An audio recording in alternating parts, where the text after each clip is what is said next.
नमस्कार दोस्तों, मैं हूं आपका दोस्त नवीन और आप सुन रहे हैं डर और रहस्य से भरी एक अनोखी कहानी। लेकिन कहानी शुरू करने से पहले एक छोटी सी बात, अगर आप इसे पूरी सुनते हैं तो आपको डर और सस्पेंस का जबरदस्त एहसास होने वाला है। इसके अलावा कमेंट में जरूर बताइए कि आप किस शहर या गांव से सुन रहे हैं और आपका नाम क्या है। अगली वीडियो में मैं आपके नाम का जिक्र जरूर करूंगा। और हाँ, अगर आप पहली बार इस चैनल पर आए हैं तो चैनल को सब्सक्राइब करना ना भूलें और इस वीडियो को लाइक जरूर करें। आपका यह छोटा सा सपोर्ट हमारे लिए बहुत मायने रखता है। तो ज्यादा समय ना लेते हुए जल्दी से अपनी कहानी को शुरू करते हैं। दोस्तों, यह कहानी रमेश जी की है, जो राजस्थान के एक छोटे से गांव में रहते हैं। रमेश जी का मुख्य पेशा डेयरी का है। उनके पास कई गाय भैंसे हैं जिनका दूध वह हर सुबह निकालते हैं और साइकिल या बाइक से आसपास के इलाकों में बांटने निकलते हैं। लेकिन उनकी जिंदगी में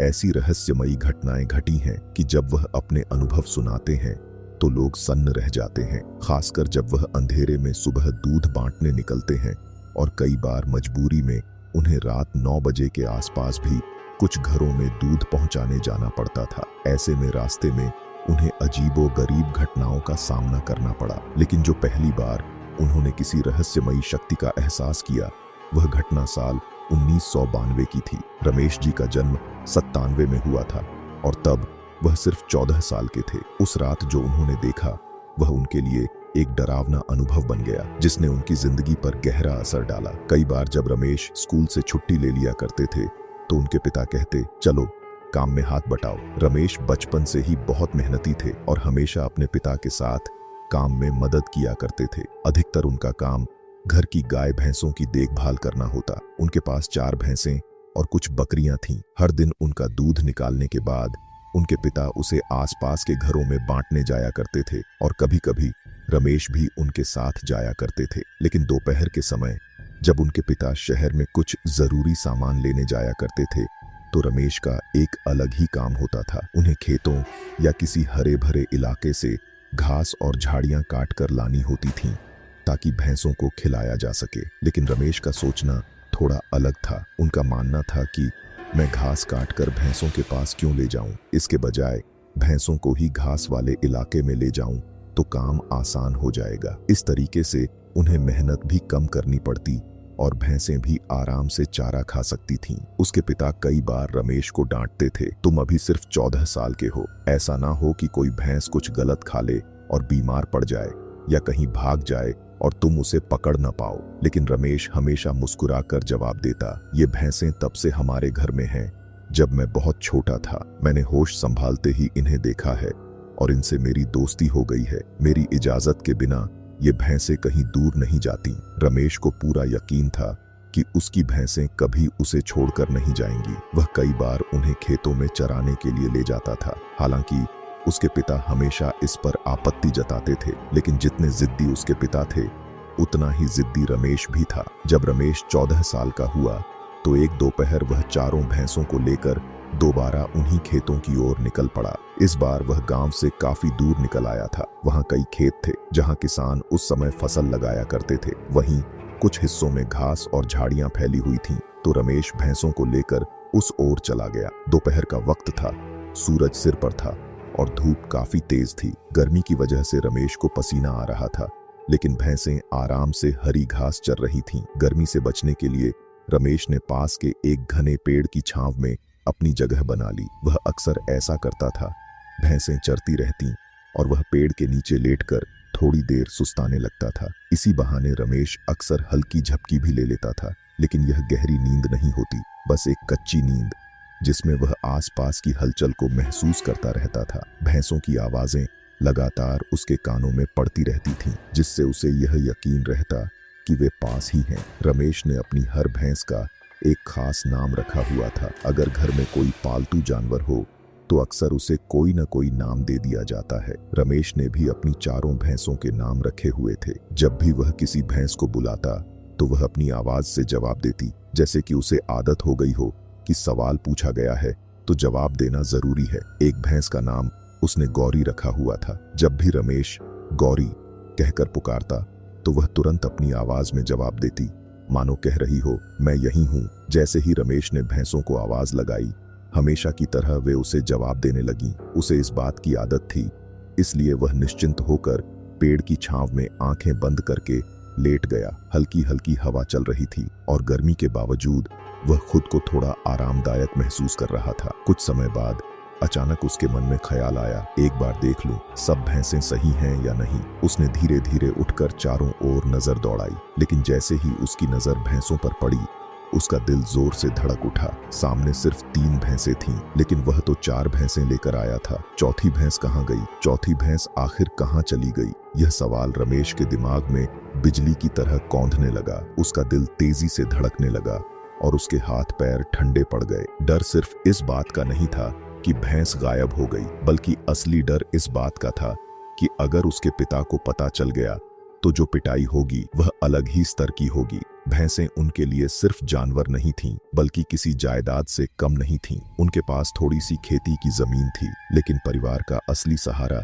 ये भैंसें ही थीं। यहाँ तक कि उन्होंने अपनी एक जमीन बेचकर ये भैंसें खरीदी थीं। उस समय भैंसें भी काफी महंगी हुआ करती थीं। उनके परिवार के लिए ये सिर्फ जानवर नहीं, बल्कि उनकी सबसे कीमती संपत्ति थी। 4 भैंसों और कुछ बकरियों से ही उनका घर चलता था। अगर एक भी भैंस खो जाती तो यह वैसा ही होता जैसे किसी की जमीन या कीमती चीज चोरी हो जाए। रमेश को एहसास हो गया था कि अगर भैंस नहीं मिली तो उसका घर में बड़ा हंगामा होना तय था। उसके पिता को गुस्सा आता तो पिटाई भी जबरदस्त होती। उसका डर बढ़ता जा रहा था। इसीलिए रमेश ने पहले जो 3 भैंसें वहां थीं उन्हें संभालना जरूरी समझा। उसने फौरन उनकी गले में बंधी रस्सियों को पकड़ा और पास के एक पेड़ से मजबूती से बांध दिया ताकि वे इधर उधर न जाएं। अब उसकी पूरी तवज्जो उस गायब हुई भैंस पर थी जिसका नाम गौरी था। गौरी इस समय वहां नहीं थी।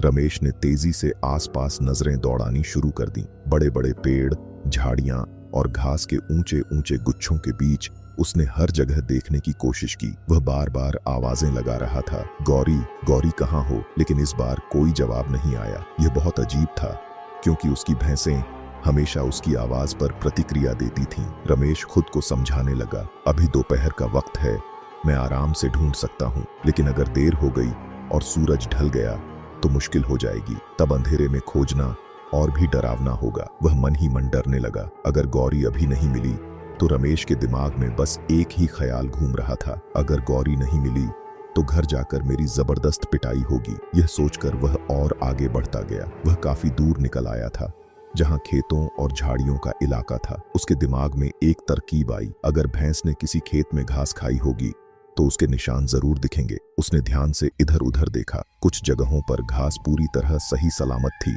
लेकिन कुछ जगह ऐसी भी थीं जहां घास बिखरी हुई या अधखाई लग रही थी। रमेश घास के निशानों को देखकर अंदाजा लगाने की कोशिश कर रहा था कि गौरी किस दिशा में गई होगी। वह धीरे धीरे बढ़ता गया और दूर एक भैंस दिखाई दी। शायद यही मेरी भैंस है, उसने सोचा। दूर से देखने पर उसे लगा कि यह गौरी ही है, क्योंकि उसने अपनी भैंसों के पैर में काले रंग का कपड़ा बांध रखा था, जिससे वे दूसरों की भैंसों से अलग पहचानी जा सके। अब रमेश को गुस्सा आ गया, ये कोई चोर है जो मेरी भैंस को ले जा रहा है। यह सोचकर वह तेजी से भागा और भैंस के आगे जाकर रास्ता रोक लिया। अब उसने उस सफेद कपड़ों वाले शख्स को ठीक से देखा। वह आदमी बिल्कुल साधारण दिख रहा था, चेहरा एकदम सामान्य था, कोई डरावनी बात नहीं थी, लेकिन फिर भी कुछ अजीब था, बहुत अजीब। लेकिन उस आदमी ने कोई जवाब नहीं दिया, बल्कि वह धीरे धीरे मुस्कुराने लगा और फिर वह बस मुस्कुराता ही गया। लेकिन यह कोई साधारण मुस्कुराहट नहीं थी। उसने अपना पूरा मुंह खोल दिया, इतना बड़ा कि रमेश की रूह कांप गई।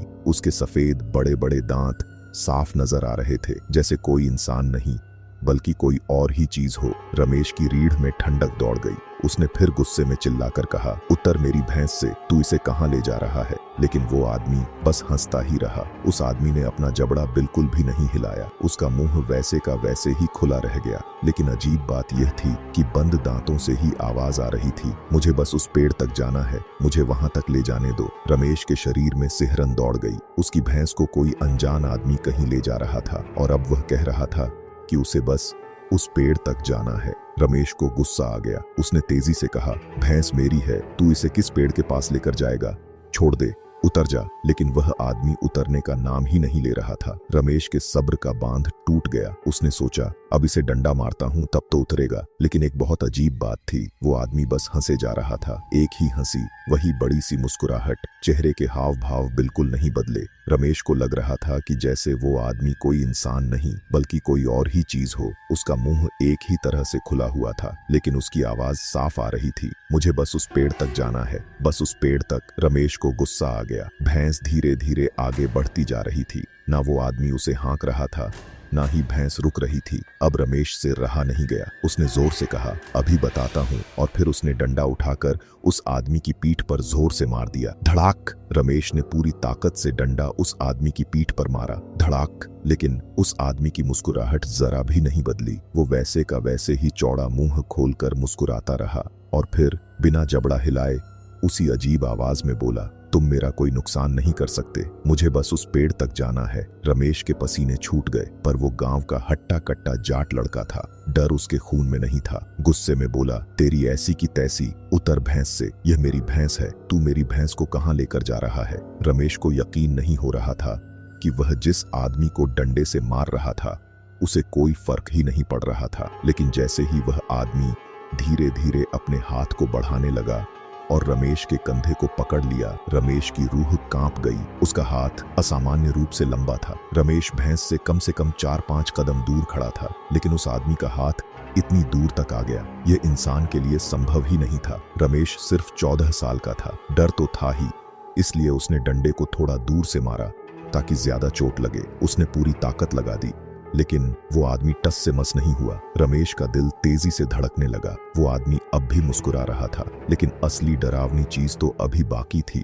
अचानक उस आदमी ने एक हाथ आगे बढ़ाया और रमेश की कलाई पकड़ ली। लेकिन रुको, वो आदमी तो रमेश से काफी दूर खड़ा था। इतनी लंबी बाजू कैसे हो सकती है? रमेश की आंखें हैरत से फैल गईं। उसकी बाह किसी सांप की तरह लंबी होती जा रही थी। जब तक रमेश कुछ समझ पाता, वो आदमी उसे पकड़कर एक झटके में पीछे गिरा चुका था। रमेश धड़ाम से जमीन पर गिरा।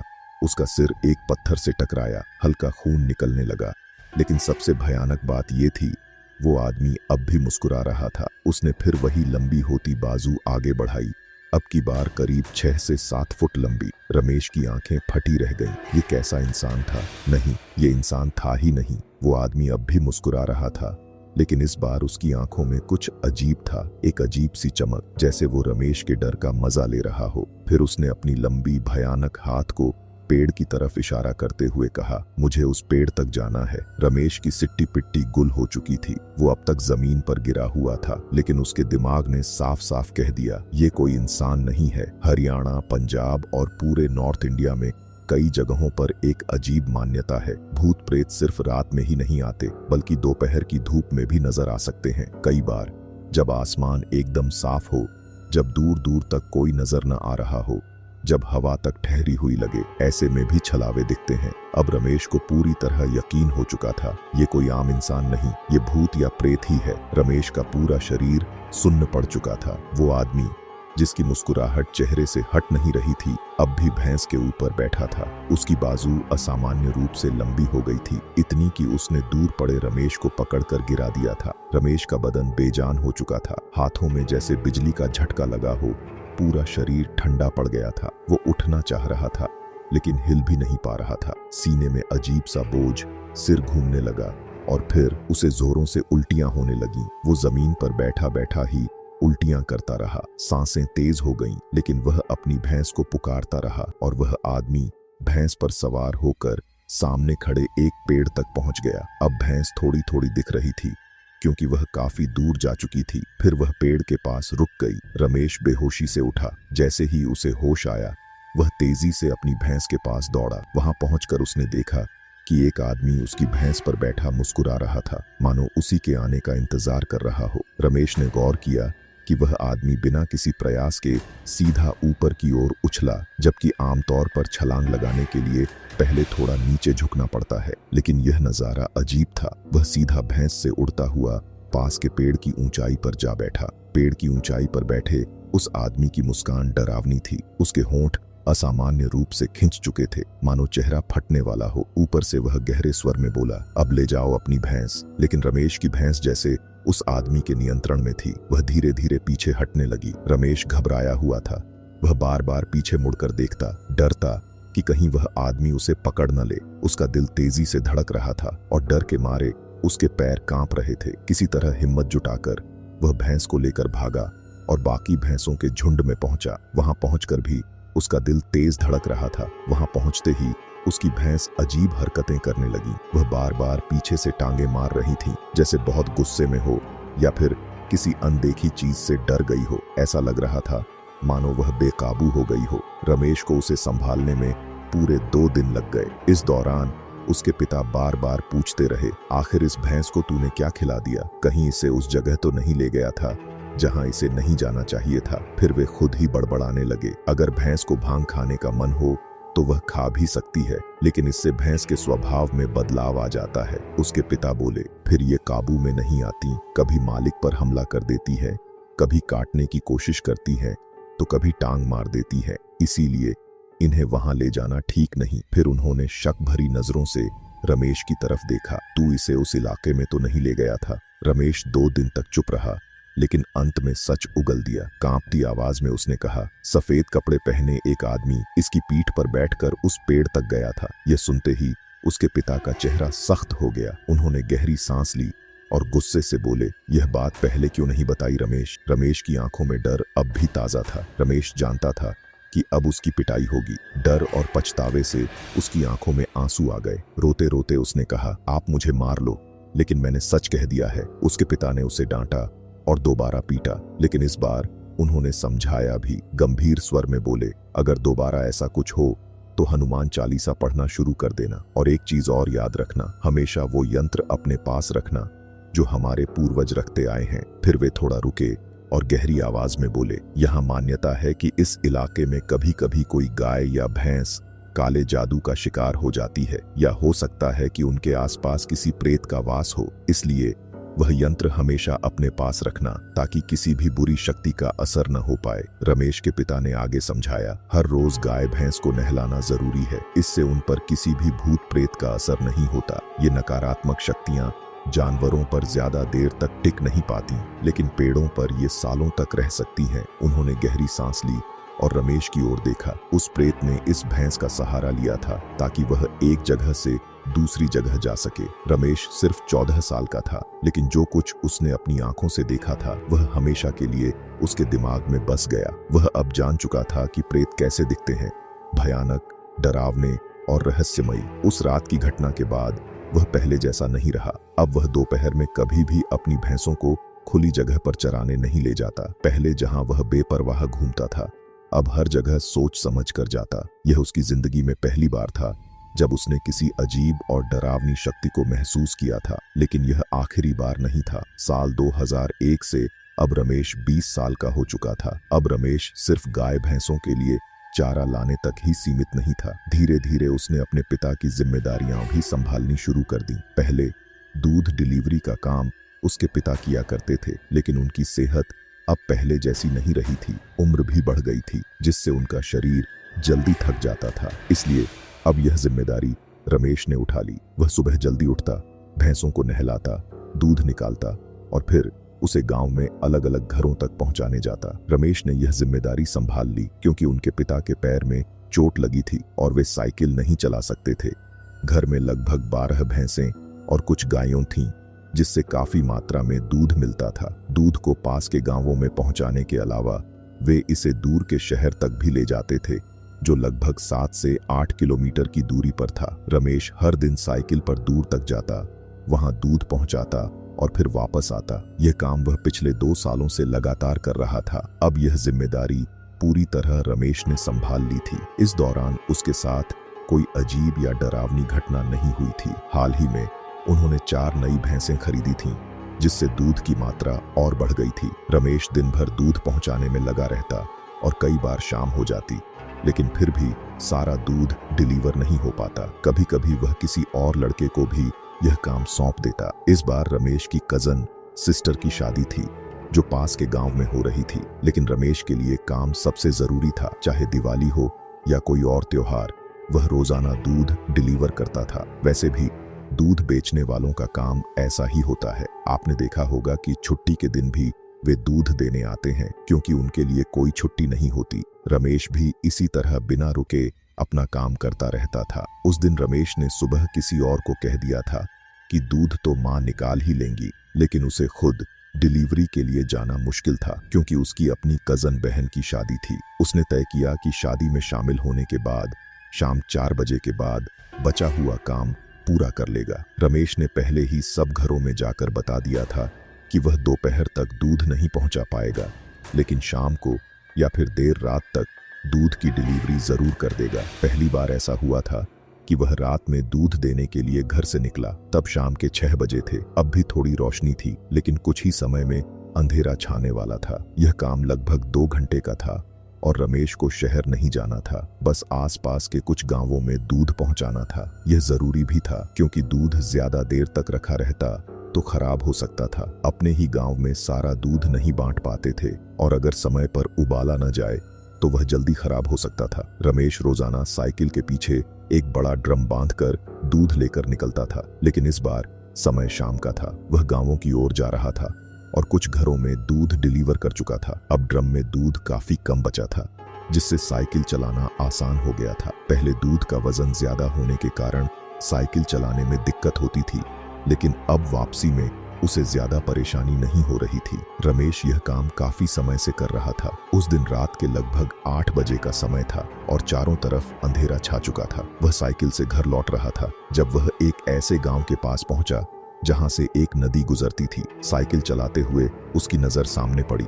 खेतों के पास एक आदमी खड़ा था जो जोर जोर से चीख रहा था, बचाओ, मुझे बचाओ। रमेश को लगा कि शायद किसी ने उस पर हमला कर दिया है। उसने सोचा कि जाकर देखना चाहिए कि क्या हुआ है। सतर्कता बरतते हुए रमेश ने अपनी साइकिल को एक तरफ खड़ा किया और पीछे से ताला भी लगा दिया। उसे याद था कि इस इलाके में अक्सर लूटपाट की घटनाओं की कहानियां सुनी जाती थीं, इसलिए उसने पहले से ही सावधानी रखी। सुबह के समय अगर कोई साइकिल वाला शहर की तरफ जाता तो कई बार उसकी साइकिल छीन ली जाती थी। इस तरह की घटनाएं वहां पहले भी हो चुकी थीं, इसलिए अधिकतर लोग साइकिल को ताला लगाकर रखते थे। अगर कोई चोरी की कोशिश करता तो साइकिल चलाकर भाग नहीं सकता था, उसे उठाकर ही ले जाना पड़ता, और ऐसे में पकड़े जाने की संभावना ज्यादा होती थी। इसी एहतियात के चलते रमेश ने भी साइकिल को ताला लगाकर खेत की तरफ कदम बढ़ाए। जब वह पास पहुंचा तो उसने एक अजीब नजारा देखा।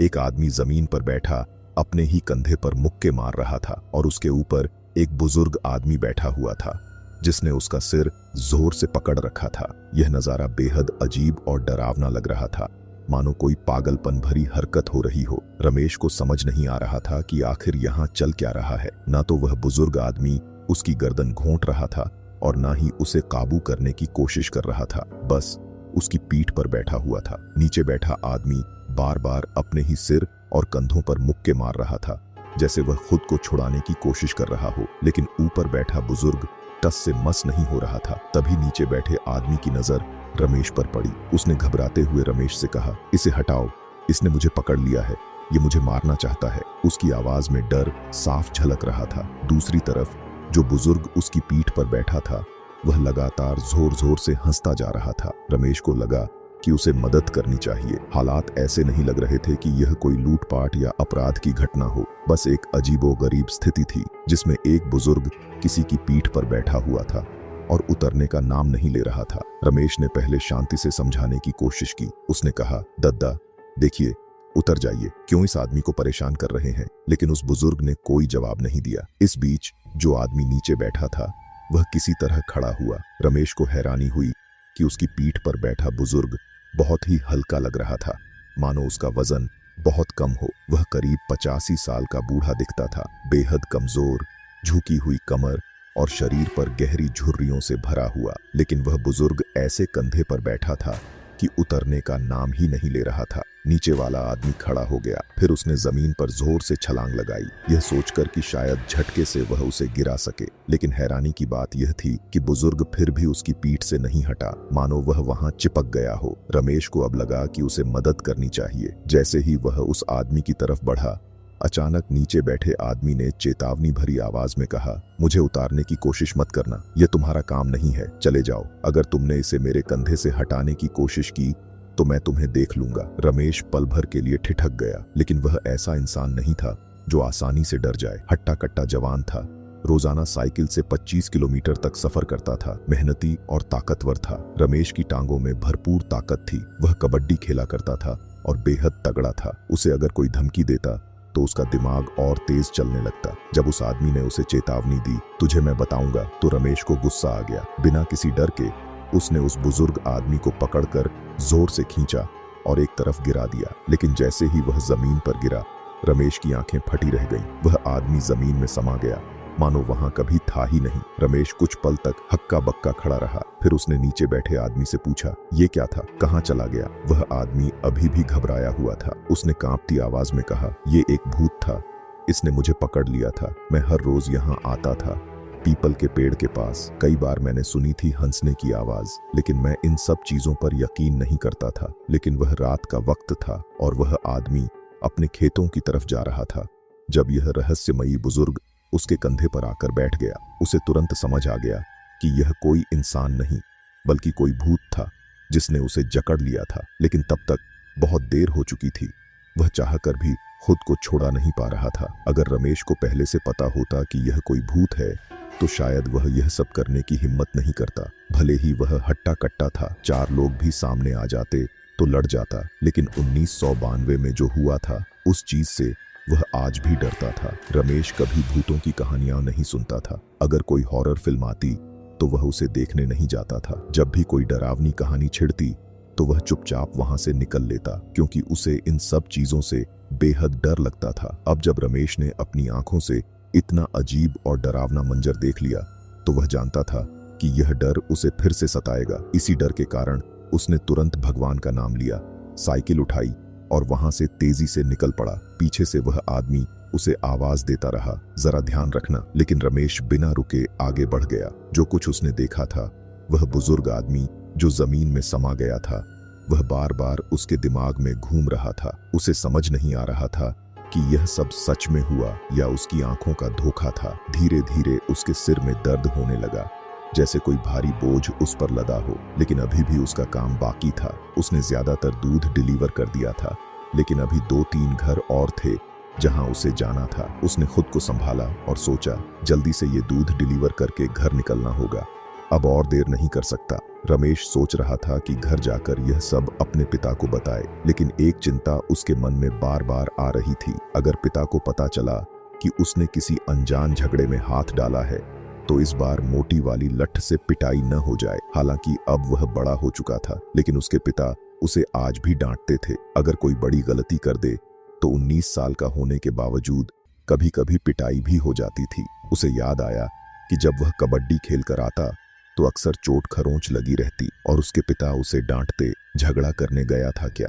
कभी कभी तो गुस्से में उसे पीटने की कोशिश भी करते, क्योंकि वे झगड़ा पसंद नहीं करते थे। उनकी सोच थी कि छोटी मोटी बातों पर लड़ाई करना सही नहीं। हाँ, अगर बात जमीन जायदाद की हो तो मामला अलग होता है। रमेश जानता था कि उसके पिता छोटी मोटी बात पर झगड़ा करना सही नहीं समझते थे, लेकिन अब उसने किसी और के मामले में टांग फंसा दी थी तो यह पक्का था कि पिता कुछ न कुछ जरूर कहेंगे। शायद डांट पड़े या फिर लठ भी चल सकता था। यही सब सोच सोचकर उसके सिर में दर्द बढ़ता जा रहा था। रात का वक्त हो चुका था जब वह गांव पहुंचा। गांव के बाहर एक बड़ा सा गेट था जहां उसे दूध देने जाना था। उसने कुंडा खटखटाया और अंदर से एक बूढ़ी औरत बाहर निकली। उस औरत के हाथ में एक बड़ा सा पतीला था। रमेश अपने गांव में कुछ दूरी पर स्थित एक घर की ओर बढ़ा, जो गांव के लगभग 25 से 30 घरों के आगे बाहरी सीमा के पास था। यह इलाका गांव से बाहर जाने वाले मुख्य रास्ते के किनारे था। वहां एक बड़ा परिवार रहता था जिसमें 5 भाई थे। ये सभी शारीरिक रूप से मजबूत थे और कुश्ती व अन्य शारीरिक गतिविधियों में रुचि रखते थे। हालांकि उनकी एक अनोखी पहचान थी, उनमें से किसी की भी शादी नहीं हुई थी। उनकी उम्र करीब 45 साल रही होगी और सबका मानना था कि उनकी शादी कभी नहीं होगी। रमेश अक्सर उनके घर दूध देने जाया करता था। एक दिन जब वह वहां पहुंचा और दरवाजा खुला तो घर के मालिक ने उसे गौर से देखते हुए पूछा, अरे तेरे कंधे पर यह कौन है? रमेश ने हैरानी से जवाब दिया, मेरे कंधे पर तो कोई नहीं है। उन्होंने कहा, अरे ये तूने लकड़ी लकड़ी जोड़कर कोई पुतला बनाया है क्या? असली जैसा लग रहा है तेरे कंधे पर। यह क्या है? अब यह तो बड़ा अजीब था। 3 भाइयों में से एक को कुछ नजर ही नहीं आ रहा था, जबकि 2 भाइयों को साफ दिख रहा था कि रमेश के कंधे पर कोई बैठा हुआ है। लेकिन रमेश लगातार कह रहा था, मेरे कंधे पर कुछ भी नहीं है। दोनों भाई बार बार उसे समझाने लगे कि वहां कोई मौजूद है। तभी वह रहस्यमय चीज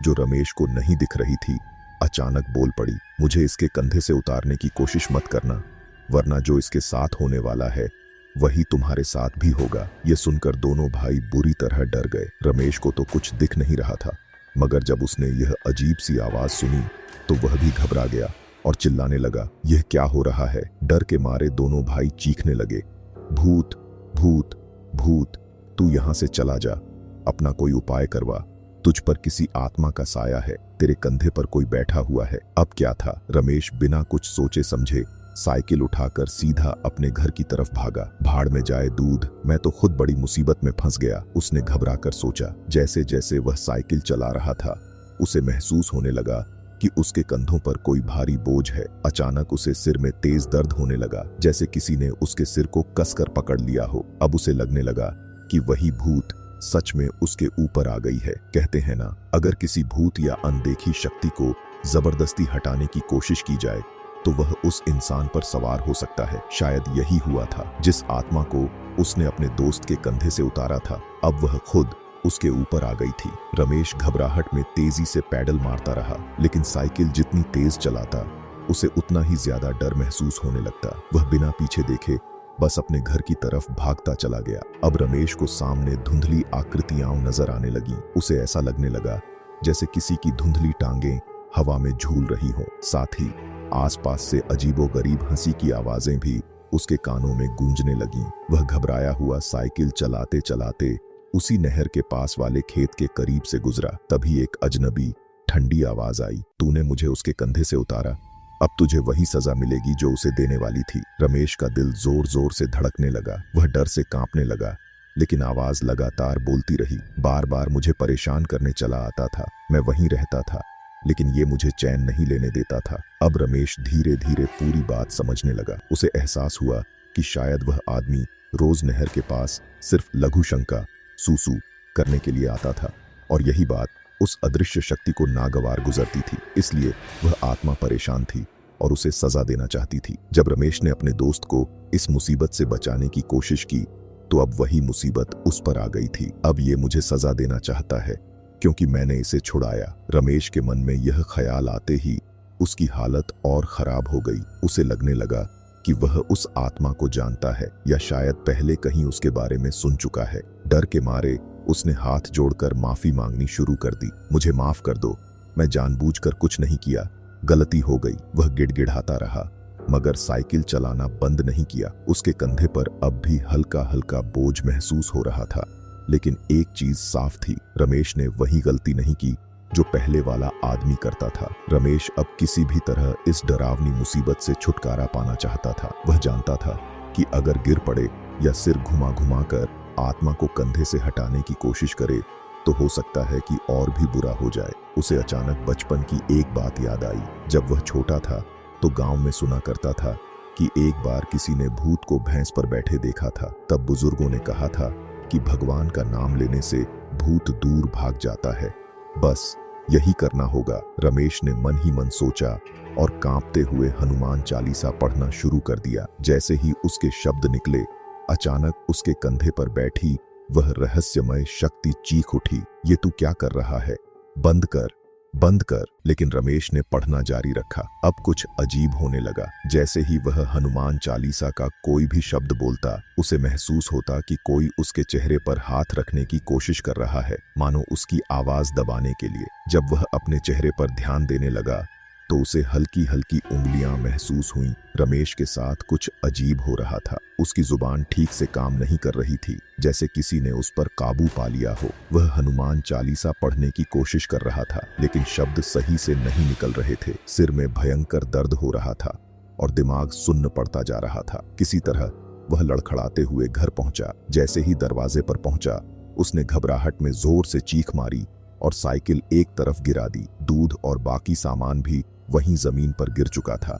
लेकिन रमेश को अब इन सब की कोई फिक्र नहीं थी। वह तेजी से अंदर भागा और हांफते हुए अपने पिता के सामने आकर कांपती आवाज में बोला, बाबा, मेरे कंधे पर कोई खड़ा है। उसके पिता चौंक गए। उन्होंने घबराकर इधर उधर देखा, लेकिन वहां कुछ भी नहीं था। उसे इस हालत में देखकर उसके पिता बोले, क्या बकवास कर रहा है, और ये साइकिल फेंकने की क्या जरूरत थी? कितनी बार तुझे समझाया है कि ऐसे स्टंट मत किया कर। रमेश ने कांपती आवाज में कहा, बाबा, सच कह रहा हूँ, मेरे कंधे पर कोई खड़ा था। उसने पूरी बात अपने पिता को बताई। कुछ पल के लिए उसके पिता चुप रहे, फिर बोले, अगर ऐसा हुआ है तो मेरे साथ आ। वह रमेश को लेकर घर के एक कोने में बने छोटे से मंदिर की ओर बढ़े, जहां उन्होंने विशेष रूप से पूजा पाठ के लिए जगह बनाई थी। रमेश के पिता ने मंदिर में रखी हुई विभूति राख निकाली, जिसे वह रोजाना जानवरों और घर के चारों ओर छिड़कते थे। उनका मानना था कि अगर किसी ने कोई बुरा जादू किया हो तो इससे उसका प्रभाव खत्म हो जाता है।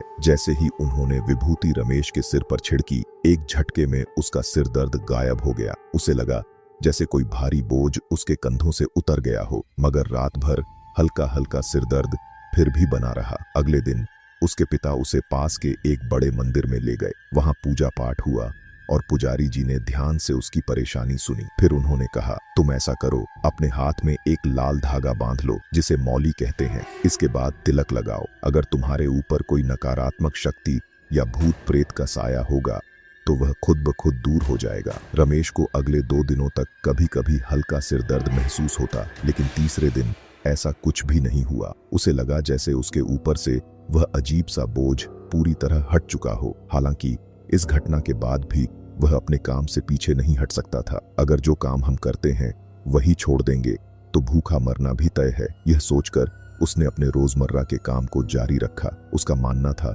कि भगवान ने हमें इस दुनिया में एक उद्देश्य के साथ भेजा है। जीवन में अड़चनें आएंगी, कभी कोई प्रेत बाधा होगी, कभी कोई और बड़ी मुसीबत सामने आएगी, लेकिन हमें डरना नहीं है, हमें रुकना नहीं है, बल्कि आगे बढ़ते रहना है। रमेश पहले भी 2 बार ऐसी घटनाओं का सामना कर चुका था। अब रमेश का डर धीरे धीरे कम हो चुका था। वह फिर से अपने काम में लग गया। भूत प्रेत की छाया से उसने छुटकारा पा लिया था, लेकिन उसकी रोजमर्रा की जिंदगी में कुछ बदलाव आए। पहले की तुलना में अब उसके पास ज्यादा भैंसें थीं, इसलिए दूध का काम भी बढ़ गया था। अब वह साइकिल की जगह बाइक से जाने लगा, जिससे सफर थोड़ा आसान हो गया। मगर कभी कभी रात के वक्त भी उसे दूध देने के लिए दूर जाना पड़ता था। रात का सन्नाटा, सुनसान सड़कें और ठंडी हवाएं, भले ही वह अब पहले जितना डरता नहीं था, लेकिन अंधेरे में अकेले सफर करने का ख्याल हमेशा उसे बेचैन कर देता। वह समझ चुका था कि यह दुनिया जितनी दिखती है उतनी ही सीधी सादी नहीं है, लेकिन यह तो बस एक घटना थी। इसके बाद भी उसकी जिंदगी में कई ऐसी घटनाएं घटीं जो बेहद डरावनी थीं। तो दोस्तों, यह थी हमारी आज की कहानी। मिलते हैं अगली वीडियो में।